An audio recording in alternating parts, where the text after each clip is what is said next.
Well, I honestly thought by the time I would go, there would be about 2 of you left. I'm glad to see that you guys have stuck it out, and I'm looking forward to sharing with you guys. Before we get into the seminar, I just want to take a poll of the audience and ask how many people in here actually have a tag in their pocket for deer, elk, sheep, bear that they're going to be hunting this fall. Okay, quite a few of you. How many of you have sheep tags this year? So 1, 2, 3 of you. Okay. How many of you have glassed with a tripod? Okay. How many of you have not glassed with a tripod? Okay.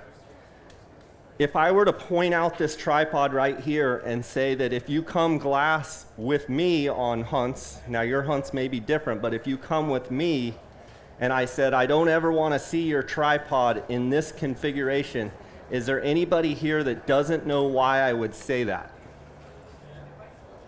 So you guys all know why I don't like the tripod to look like this. You don't.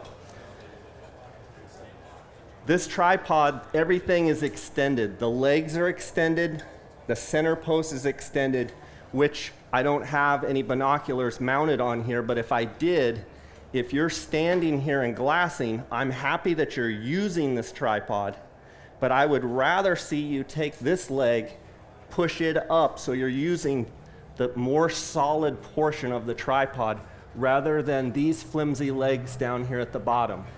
So if you have to stand and glass, that's okay. But if that's your standard method of practice, I would highly discourage that. I would highly discourage ever extending the center post. I have a center post that's a lot longer that if I have to stand, I will use it. But I have people show up and I'm sitting down either on a glassing stool or on my rear end, stable with my tripod as low as possible to be steady. And I'll look over and my client will be standing, it'll be windy, and they'll be glassing standing. And I say, you know, what are you doing?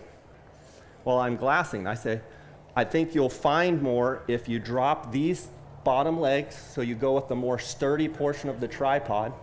You extend the legs out to give you a wider platform, and never extend this if you can help it. So that's just one little tip to start out there with. I can do a seminar. My wife says, how many slides are you going to do? You have like 100 slides. I can do a seminar on glassing and optics, and I can also do a seminar on aging and field judging bighorn sheep. If I were to poll the audience, how many of you want to hear about optics and glassing? Okay, I think that's an overwhelming. So we'll cover glassing and optics, and if we get into the sheep stuff, we'll cover that as well. So I want to thank Jason, and I want to thank KUIU for inviting me out. I want to cover in this seminar, I want to talk about optics, and I want to talk about glassing and letting your eyes do the work for you. I know we've got Tim Allen here, who's a successful Coues deer hunter, who's a phenomenal glasser. He uses big binoculars, and he's learned over time that the more time that he can stay stationary and glass at longer distances, he can pick up more game. How many of you would you feel like you fall into the category that you typically walk a little more than you should, and you don't glass as much as you should? A few of you? Okay. I would tell you, unless you're hunting country that is super thick, that you can't see, if you have the ability to look in open areas where you can see, let your optics and your eyes do the walking for you. Let the optics do the work for you. You want to know about what type of optics. How many of you own a 25 power or more optic? Not a spotting scope, binocular. Okay, a couple of you. How many of you own 8 or 10 power binoculars? Okay, the majority of you. 8 or 10 power binoculars are the most widely used binocular, and I think a 10 power binocular is what I prefer to have with me at all times, to wear around my neck in my KUIU bino harness. The reason that I want to have a 10 power binocular is that I have a wide field of view and you can actually handhold a pair of 10 powers. Now, you can also take a pair of 10 powers and put them on a tripod and glass very well with them. You don't have to have 15 power or 25 power or 40 power for that. You can do very well, but you're gonna see more game with those 10 powers that most all of you have if you put them on a tripod. How many of you hunt in country that you think what I'm talking about is absolutely nonsense and you don't see any need for glassing in with a tripod? Okay, one of you. Probably hunting thick country where you can't see more than probably 100, 200 yards maybe, okay? That's completely valid. 12 and 15 power binoculars, I found the 12 Swarovski ELs, that when you get above 10 power optics, they're very hard to hold with your hands and to hold steady and to find game consistently. I'm a big believer in the 15 power Swarovskis. I've had every generation of the 15s that they've made. I feel like their latest version of the 15s are phenomenal. Probably the best all around Coues deer, bighorn sheep, western, mule deer hunting binoculars made. Let's talk about big eyes. We're talking 25 power. How many of you have looked through a pair of 20 power or more binoculars? You've looked through them. Hold them up so I can see them. Okay, I'd say about half of you. When you get to 25 power, and Kowa makes a 32 by 82, Doctor makes a 25 to 50 variable and a 40 power wide angle. The new Swarovski BTX, which is the angled binocular. Then there's the Swarovski twin spotters. I have kind of gone through all of those and I'm back to the Swarovski twin spotters. And I feel like for my eyes, those are the best. That's one thing I wanted to point out. You'll read, and do any of you listen to my podcast? Okay, a few of you. You'll hear people say, oh, these are my favorite pair of binoculars. I like the Kowas for the big eyes. I like the twin spotters. Everybody's eyes are different. That's something that I wanted to make a point of. Spotting scope. How many of you in here have a spotting scope? How many would you guys say would routinely use a spotting scope? Okay, so it dropped quite a bit. A bunch of you have them, but in my opinion, I see people glassing with a spotting scope, actually trying to find game with a spotting scope, and it makes me cringe. It can be done, and it seems like the younger you are and the younger your eyes are, the more you can do it for a longer period of time. But that's where some of the big eyes are phenomenal, because you can look at great long distances where what you're trying to do is look through one eye. I would maybe transition more to a big eye binocular. Spotting scopes must be mounted on a tripod. You can't handhold a spotting scope. I have seen pictures like in Alaska and up in the North Country where they do take a spotting scope, they get it on a rock, but I don't recommend that at all. Power ranges range from 20 power to 70 power on most scopes. They're used for clarifying and identifying, not for glassing. Then the next slide here is actually a picture of 1250s. Notice it is mounted on a tripod, and I'm actually looking at that far band. You can see like where it's a white band, I'm actually glassing above that for bighorn sheep. That's a 12 power. Those are 15 power binoculars. That's actually in Mexico. Those are an 8 power binocular. These are the long range big eyes that I like. This is a 25 by 50 by 65 objective Swarovski, what I call twin spotters. Those are mounted on a bracket from a guy in Prescott. If you guys are interested, you can contact me later.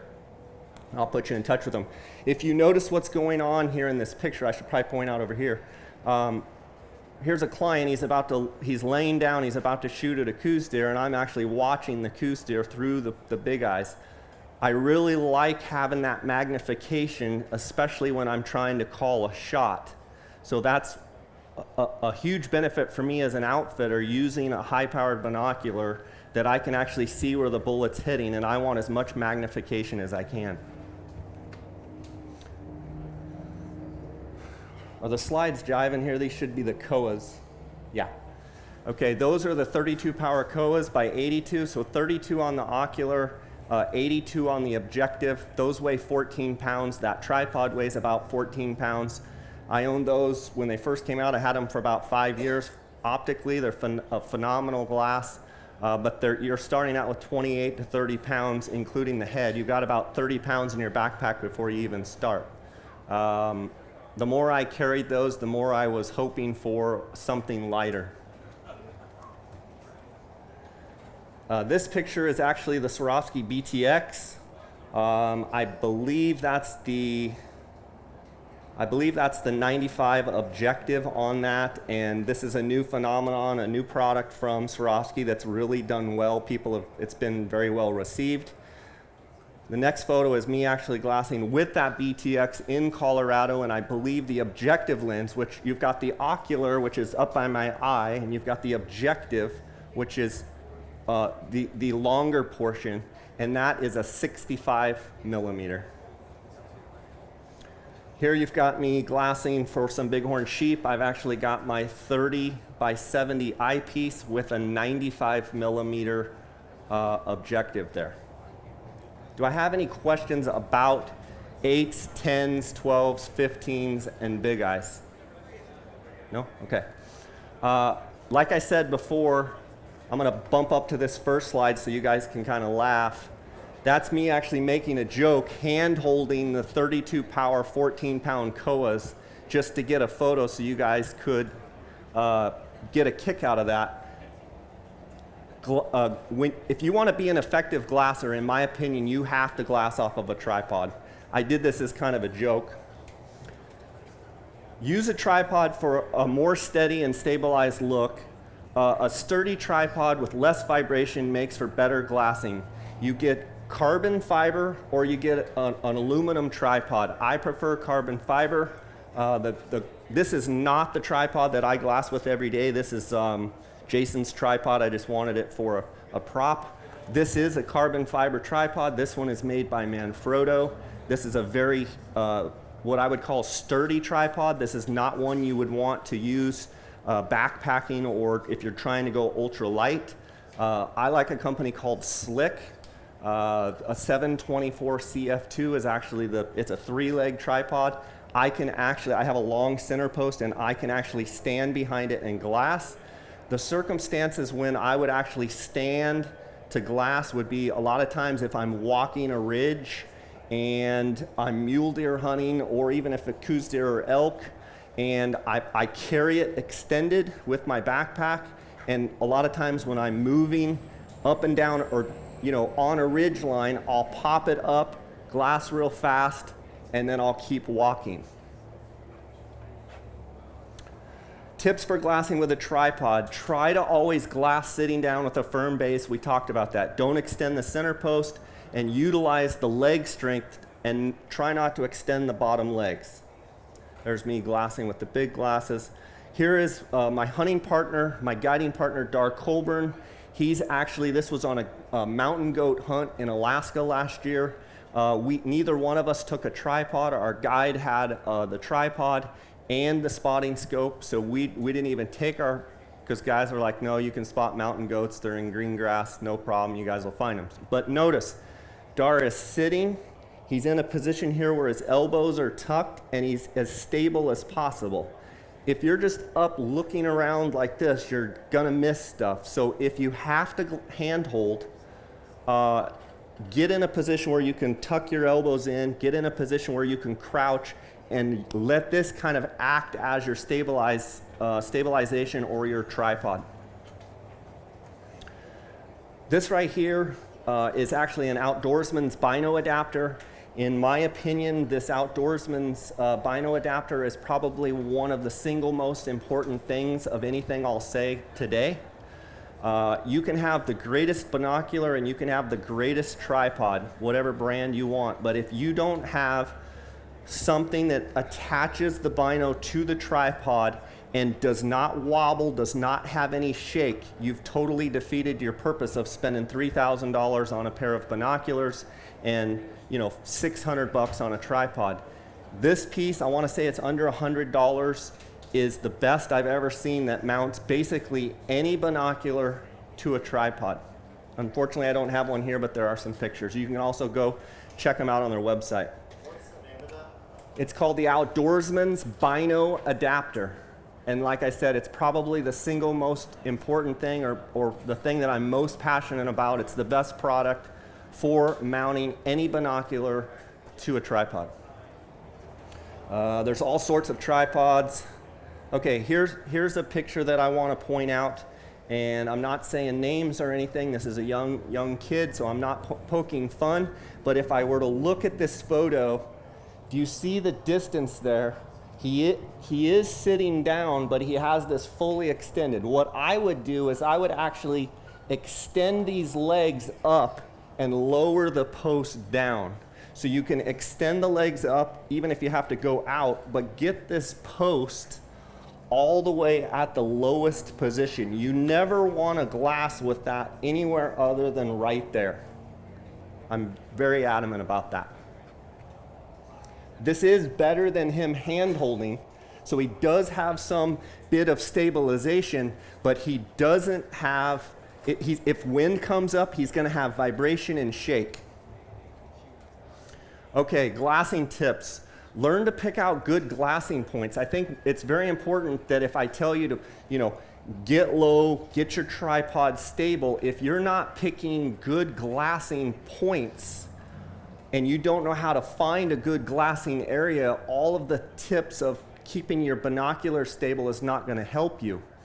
Look for the highest and steepest point in the area is what I typically do. People ask me, well, what do you look for in a glassing point? I want to go as high and as steep as I can. The reason I want steep is because I can see in a 360-degree direction. If my hill becomes like this, I have to move around in order to see off the edges. But if I have a real sharp peak, I can typically just spin, glass over here, turn over here and glass for 30 minutes and just keep rotating. So a highest and steepest point in the area. Look for a point that has rocks, a cliff edge, or an open space with the widest field of view. Big long ridges that are steep off both sides can be great glassing spots as well. Look for knobs and high points where you can move just a little ways and it completely changes your view. So when I'm looking on Google Earth or when I'm looking on a topo map, I want to look for that one point that's super steep. Then I want to look where I can go through a saddle and maybe go this direction and get on another super steep point, and it opens up a bunch of new basins. That's what I specifically look for either on a map or when I'm actually in the field and I'm driving or walking in new country. I'm like, that's a good glassing point. That's a good glassing point. My preference is to glass great quality country with a smaller view than a huge view with marginal habitat. But oftentimes I glass off both types of knobs. I'm going to go through quite a bit of content here, and then we'll get to some more pictures, so don't fall asleep on me. How many of you have late hunts for deer or late hunts for elk? Okay, a few of you. This is a good tip. Try to find points that look into north to northeast facing slopes where the cover is thick and makes for good bedding grounds, shade and cover for more animals that are recovering from a long strenuous rut. When looking at new country, research on the topo maps, cross-reference them on Google Earth. On the topo map, look for contour lines that are very close together. When you see contour lines that are stacked together, that's gonna mean when you get there in real life, it's gonna be a steep point. When the contour lines are spread out on a topo map, that means you're gonna get to something that looks more like this. The reason it's important to find a rock pile is that it often gets you up and away from the brush. If I slip over to the next slide here, you can actually see that I've picked a glassing point out here on a rock. And what it's allowed me to do is look at all this country, whereas if I were to be back here, you can see where I'm down in the brush, but I've actually picked a spot where I can see a lot more below me. Now, one would argue that if you're getting close to an animal that you want to hunt, you don't want to get out and be extremely visible like that. But if you're just prospecting and looking for game, find those little outcroppings where you can see in a long distance. This is actually my guiding partner, Dar. One thing I want to point out with this photo is, do you notice that he's glassing, like I said, with the center post extension all the way down? Notice that he only has 2 legs of his tripod, which we talked about. That's what I like. But notice that he actually kind of has to shift because he's looking down. He actually has to kind of come up off his butt. That's okay. Probably one of the best glassers you'll ever. He's the best glasser that I know, but he's able to adapt his sitting position so that he can look down into this steep canyon, but that's okay. Sometimes people get where they just want to sit on their butt and they're not willing to tilt up or tilt down to get the angle. This next photo is Google Earth. I'm a huge fan of Google Earth. You can see here that I like to go and find and delineate. Before I go into a hunting area, I want to pick out spots that I think will be good glassing spots. Here's another Google Earth photo. You can see how I've drawn the red lines are like my ascent to the glassing spot, how I'm going to get up there. The white lines in this photo actually are roads, but I kind of track where I want to go. So if I'm going to go up this ridge, I can glass down in this basin, and I can turn around and glass in this basin. If I go up this ridge, I can glass down all here and all here. So I'm covering as much country as I can. This is actually a topo map here, and we talked about contour lines getting really close. If I just look at this, if you said, where are you going to glass, the very first spot, I'm going right there. Going right out on the tip of that so I can see all of this country. I can look over here. Another spot would be out here on this tip, out here on this tip, out here on this tip. But the very first spot, I'm going right there. That's just an example. It's just a random spot. Glassing tips. Which direction to look? Glass with the sun at your back at first light, and you want to scan quicker. I'll hunt with a lot of people, and the sun will be coming up, and let's say the sun's coming up here, that's east, that's west, and I'm glassing, and I'll look over, and at first light, someone will be looking over here into the shade. I want to use the sun to my advantage. Then I also will see people do the opposite. They'll put the sun at their back, and they'll glass till 10 o'clock in the morning with the sun at their back, as well as in the afternoon, they're going to put the sun at their back, and they're going to be looking at the sunny side of the hill at all times. After about the first hour of glassing, you want to transition and start glassing into the shade. You will find more animals after an hour after first light. Now, this is Southwest United States type hunting. Lance may say, well, you need to glass the sun because they're not going to stand in the shade. But Southwest area hunting, you want to glass into the shade. Use the first hour with the sun at your back, using the sun, but then shift into the shade. If it's windy, this is a great tip. If it's windy, put the wind in your face, glass directly into the wind. I don't care where you're hunting. If it's a strong wind coming from one direction, you turn your tripod, your binoculars, look with the wind blowing directly in your face. You're going to find more game because they're going to be, if the wind's coming straight like this, and I'm looking, they're going to be on this slope out of the wind. Huge tip. You'll find way more game if you glass on the lee side. Okay, we covered that. Okay, here's an example of me glassing with the sun at my back.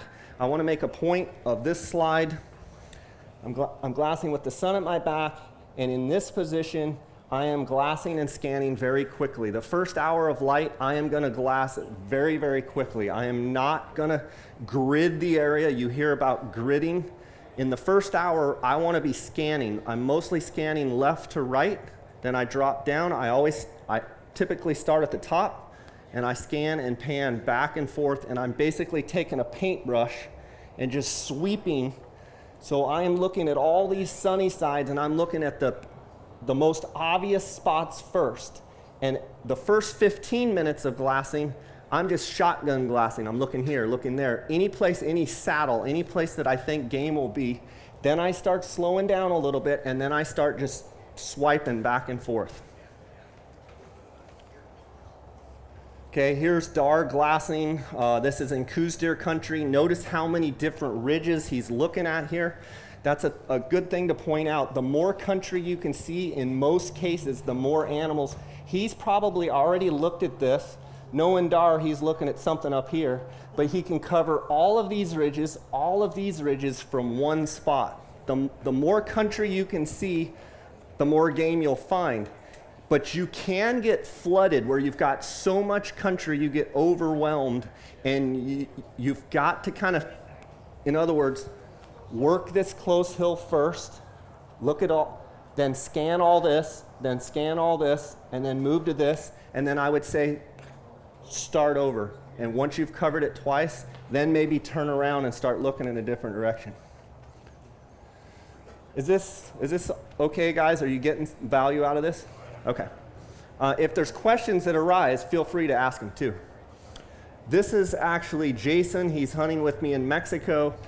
This is an afternoon. This is probably 2 or 3 o'clock in the afternoon. Notice where we're glassing. We're glassing this shady basin here. Notice he's not turning around. Not saying that he wouldn't look at this sun just to see if a buck's chasing a doe over, but most of the time the deer are going to be in the shade in the afternoon. If you glass in the afternoon into the shade, you will find more game. Okay, let me go through this. Glassing tips. Be in position before the sun comes up. Let things unfold.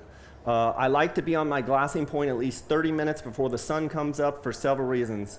I like to glass and watch other headlamps, other hunters. Where am I going to have people? If all of a sudden I'm up on one of those places where I was showing and there's 4 headlamps, and I'm like, okay, I see them coming. Okay, I haven't seen any. I might just start glassing here because I know that these guys are covering all this country. That's why I like to be there. I like to always be sitting in the dark in my glassing point if I can help it. It gives me time to cool down from the hike, and I can focus at the task at hand. How many times have you just hiked your butt off to get up to a spot, you're sweating, you're out of breath, and you're kind of flustered? I like to get up there, get my stuff out, get all my gear out, get my tripod set up, and just sit there and kind of relax, and then go to work. Keep in mind that it's important to, and that I also enjoy watching the sunrises. If you follow any of my stuff on Instagram, you'll see I do a lot of sunrise and sunset photos. I really enjoy it. Keep in mind that it is important to keep your optics warm so they don't fog up when you start glassing.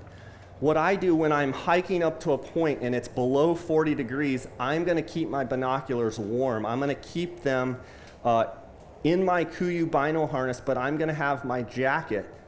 And if you say, well, it's going to be too warm to wear a jacket, then in my pack, I'll wrap the binos up in my jacket, or sometimes just if it's cold but I'm just wearing a merino, I'll actually put them next to my skin underneath my shirt and keep them warm.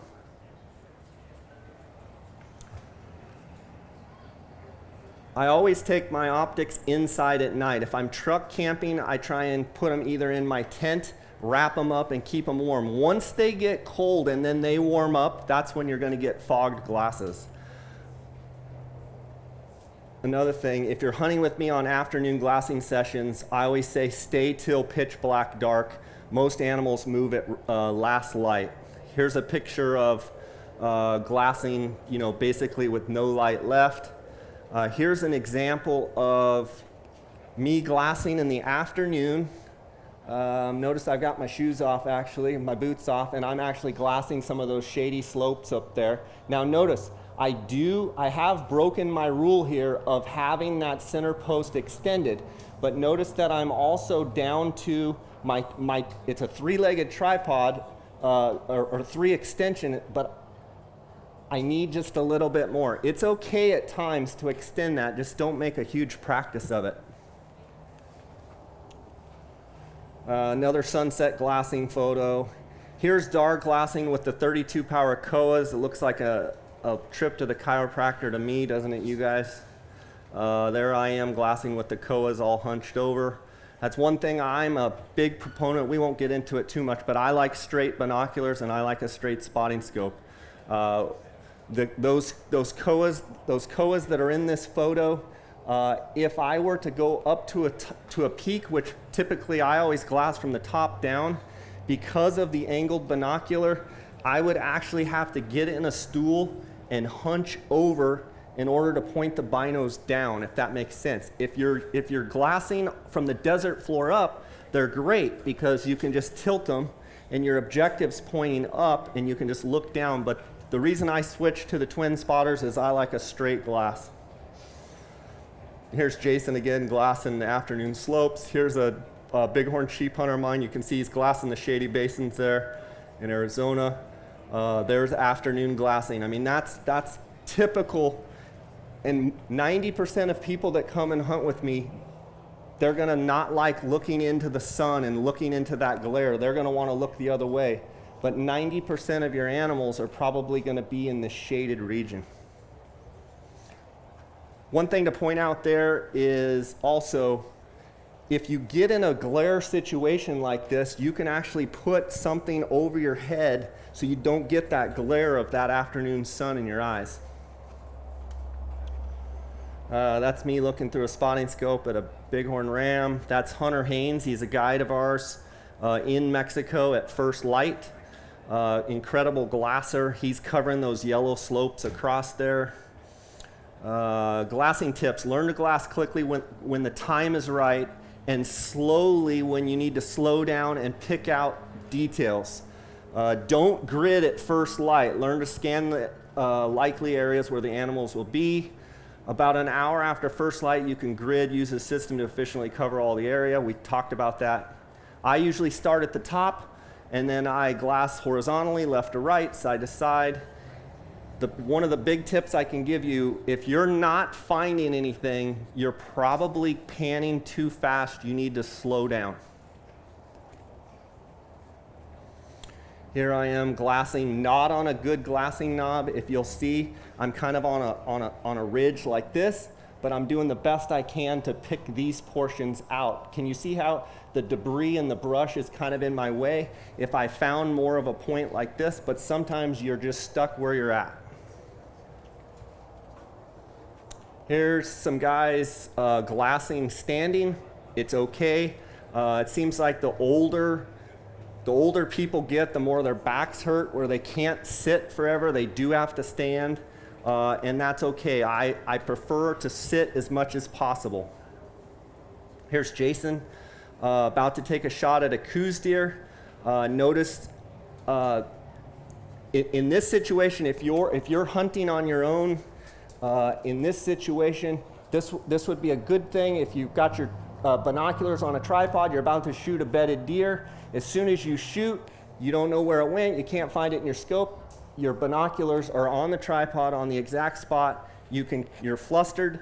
He wasn't, he killed him, but he could get up and get right in those binos and go, oh, he's laying there dead. That's a good tip. Before you shoot, put your binoculars on a tripod in the exact spot where you're shooting. Here's Dar looking at a long spot off. Here's another glassing photo. Let's cover some digiscoping tips. Phone scope. I like phone scope. It's easy to use with cell phones. The Swarovski TLS APO adapter, in my opinion, gets the best quality images. It's hard for me to read. I'll have to go back over here. With the DSLR camera, use the zoom on the lens, not the zoom on the camera. Does that make sense? When you zoom in on the phone scope and go full zoom, sometimes you have to go just enough to get the black ring out, But the more you zoom on the camera, the more pixelated it gets. Use the zoom on the spotting scope or the binocular. On the binocular, obviously it's going to be fixed, but that's how you focus, and that's how you get the best image. Set a self timer on the phone or the camera for best images, because if you're just hitting the button, that's vibration. Vibration is going to cause blurriness. Try not to touch the camera for best results. Here's Brendan actually last year on an elk hunt. He's doing some phone scoping. Here's Jason doing some phone scoping. This is actually the Swarovski TLS APO adapter. You can't see the adapter, but Dar, he's using a Nikon. He's actually videoing the Ram Curly.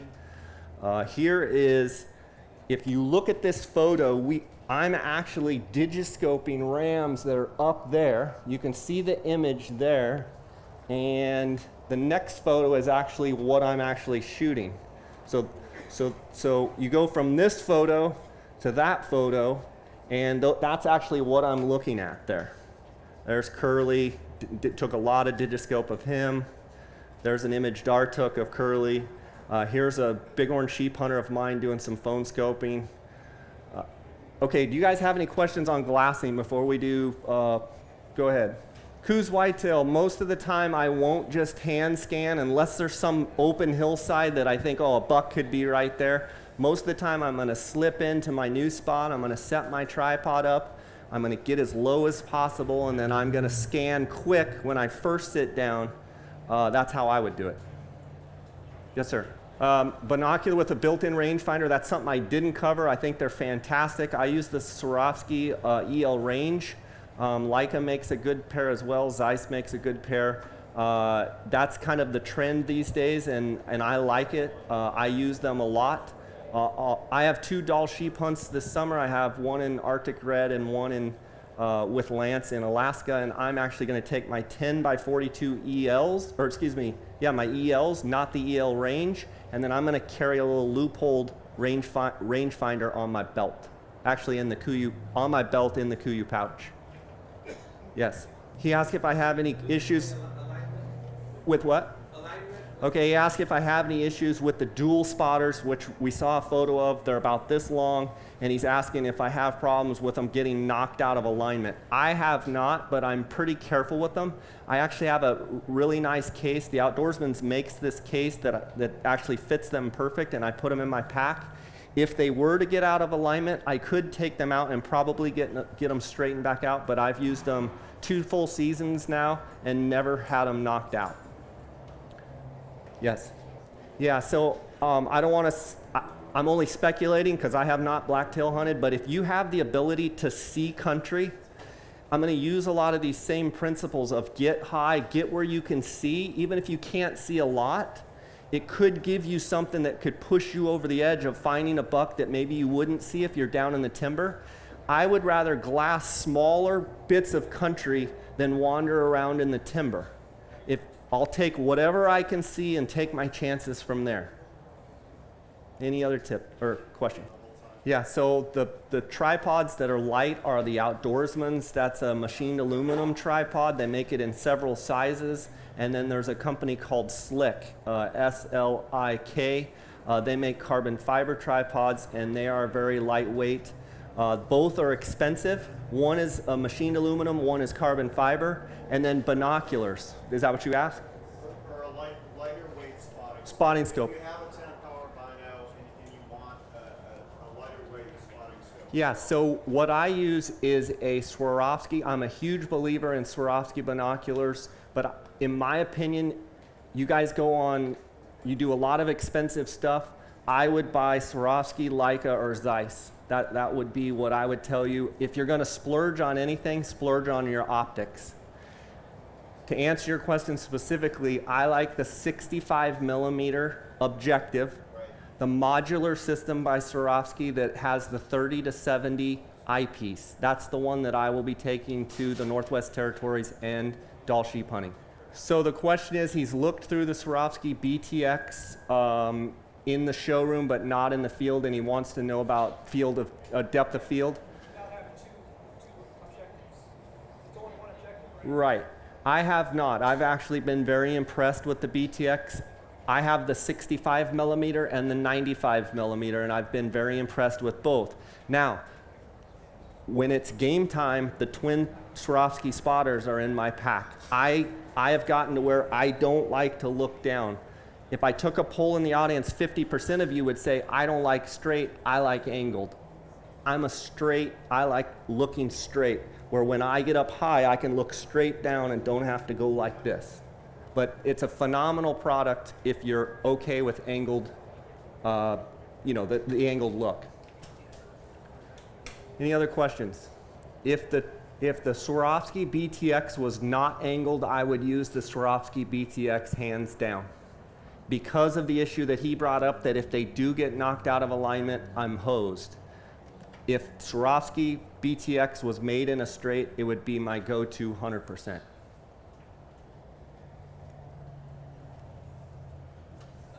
Same objective lens size from the BTX to the dual spotters, field of view increase? That's a good question. I should know the technical answer of that.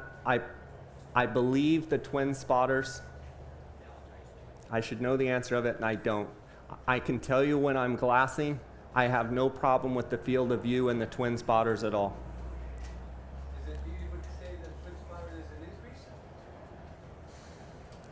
I feel like the twin spotters have a wider field of view. I've never actually tested it, gotten someone out there at 1,000 yards and actually measured it, but to my eye, I feel like the twin spotters have a wider field of view. There was some questions over here. Nope. Okay. Perfect. Good. Yeah. Awesome job. Yeah.